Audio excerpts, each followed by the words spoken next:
Well, I can't answer that as a broad question, but from looking at the local, what I can say is that there's real value to what's called hyperlocal journalism.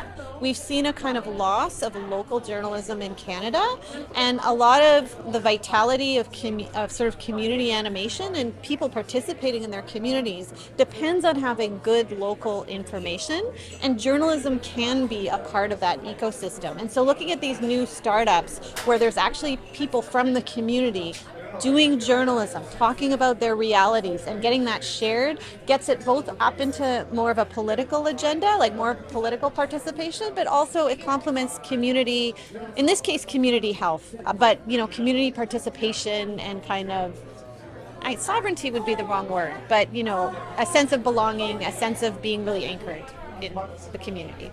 I think what's interesting is to talk about structure, right? And in this conference, we're talking a lot about funding models as a way to look at how journalism can be different.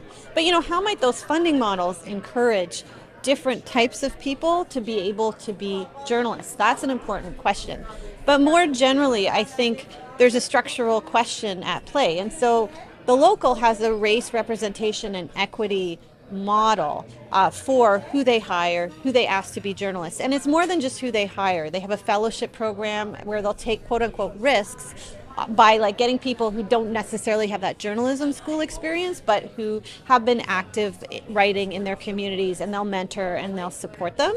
And I think that question, the other aspect that I would say from looking at COVID was that it was really the coverage tended to go to doctors, and there was less even asking of nurses who had complex reasons also of fear of retaliation to necessarily say what they think, but less going to talk about people's experiences in their communities. So that other structural piece is who is the go-to for reporters?